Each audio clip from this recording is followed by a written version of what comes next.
ഉത്തര മലബാറിൽ കർക്കിടക മാസം കെട്ടിയാടുന്ന തെയ്യങ്ങളാണ് ആടിയും വേടനും ഗളിഞ്ചനും. കുട്ടികളാണ് മുഖ്യമായും ഈ തെയ്യങ്ങൾ കെട്ടിയാടുന്നത്. ക്ഷേത്രങ്ങളിലോ കാവുകളിലോ കെട്ടിയാടുന്നതിന് പകരമായി ഓരോ വീടുകളിലും കയറിയിറങ്ങിയാണ് തെയ്യം ആടുന്നത്. കർക്കിടക മാസത്തിൽ മഴക്കാലത്ത് ഉണ്ടാകുന്ന ദോഷങ്ങളും രോഗങ്ങളും ശമിപ്പിക്കുന്നതിനായി കർക്കിടക മാസത്തിൽ ആടി വേടൻ തെയ്യങ്ങൾ മഴക്കാലത്ത് വീടുകളിലെത്തുന്നു. ആടി പാർവതി ദേവിയും വേടൻ ശിവനുമാണ്. ശിവൻ, പാർവതി, അർജുനൻ എന്നീ പുരാണ കഥാപാത്രങ്ങളെ അനുസ്മരിപ്പിച്ച് 3 തെയ്യങ്ങളാണ് വീടുകളിൽ എത്താറ്.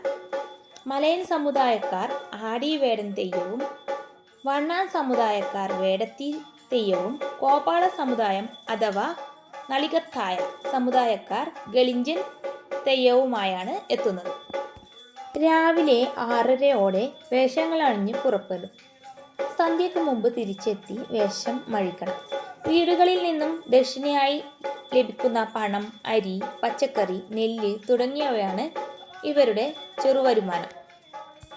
വീട്ടുകാരുടെ അനുവാദം തേടിയ ശേഷമാണ് തെയ്യം ചെണ്ടമേളത്തിനൊപ്പം ചുവടുവെക്കുന്നത്. തെയ്യം ആടിക്കഴിഞ്ഞാൽ തളികയും കത്തിച്ച തിരിയുമായി വീട്ടിലെ മുതിർന്ന സ്ത്രീ മുറ്റത്തെത്തും. തളികയിലുള്ള പദാർത്ഥത്തെ ഗുരിശി എന്നറിയപ്പെടുന്നു. 3 തെയ്യത്തിനും വ്യത്യസ്തമായ ഗുരിശിയാണ് വേണ്ടത്. മലയ സമുദായ തെയ്യം എത്തിയാൽ തളികയിൽ ശുദ്ധജലമെടുത്ത് ഭസ്മം കലക്കുന്നതാണ് ഗുരിശി.